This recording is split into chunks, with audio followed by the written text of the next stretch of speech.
नमस्ते।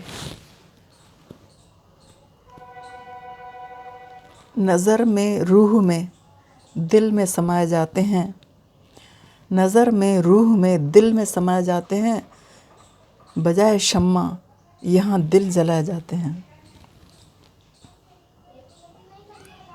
किसी दिल जले से ही पूछना चाहिए कि उसके दिल में क्या हो रहा है, कितनी कसक भरी हुई है, कितनी व्याकुलता भरी हुई है, कितनी तड़प भरी हुई है।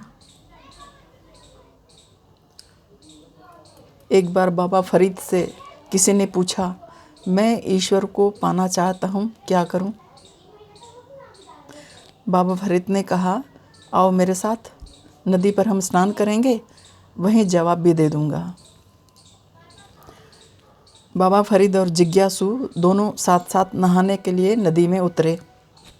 जैसे ही उस जिज्ञासु ने नदी में डुबकी मारी, बाबा फरीद ने उसका सिर पकड़ लिया और उसे पानी में दबा दिया।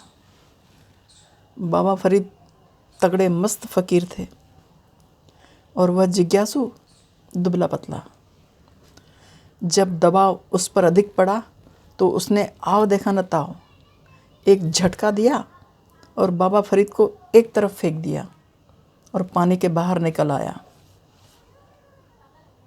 कभी कभी कमज़ोर मनुष्य भी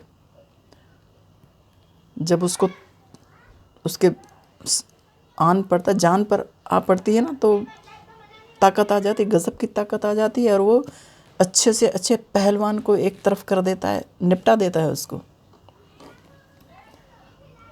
इसी तरह उस जिज्ञासु ने दुबला पतला होने के बावजूद भी बाबा फरीद जो तगड़े थे उनको एक तरफ फेंक दिया और बाहर निकल आया, पानी के बाहर निकल आया। बाबा फरीद भी बाहर निकल आए। उन्होंने आकर जिज्ञासु से पूछा, कैसा लगा? जिज्ञासु बोला, मैं आया तो था आपसे प्रश्न पूछने के लिए, परंतु आपने उसकी मुझे यह सज़ा दी। मैं तो आपको साधु महात्मा समझता था, लेकिन आप तो हत्यारे जान पड़ते हैं, हत्यारे। क्या यही मेरे प्रश्न का उत्तर था? मेरी उम्र बाकी थी जो मैं बच गया, वरना मैं तो मर गया होता। हंसकर बाबा फरीद ने पूछा, जब मैंने तुम्हें पानी के अंदर दबाया तो तुम्हारी क्या इच्छा थी?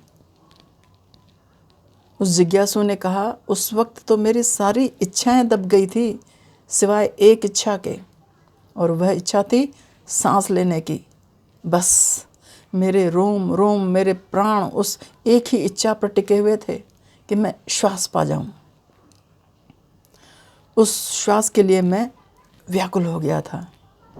बाबा फरीद हंसने लगे और बोले, जिस दिन तुम ईश्वर को पाने के लिए ऐसी इच्छा, ऐसा विचार, इसी प्रकार व्याकुल होकर तड़पोगे, उसी दिन तुम ईश्वर को पा जाओगे। अब तुम्हें तुम्हारे प्रश्न का उत्तर मिल गया होगा। अतः भगवान को प्राप्त करने के लिए हृदय में व्याकुलता होनी चाहिए।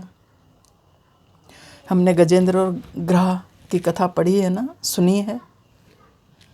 जब ग्रह ने गजेंद्र को पानी में पकड़ लिया था और पानी के अंदर घसीटने लगे थे, तो गजेंद्र व्याकुल हो गए थे। जब पानी ऊपर चढ़ने लगा, मुंह, नाक, कान सब डूबने लगे, तो व्याकुल हो गए और ईश्वर को पुकारा। ईश्वर ने उनकी आर्त प्रार्थना को सुना और शीघ्रता से दौड़े चले आए और उन्हें दर्शन दिया, उनकी रक्षा की। हमारे हृदय में भी व्याकुलता का भाव होना आवश्यक है।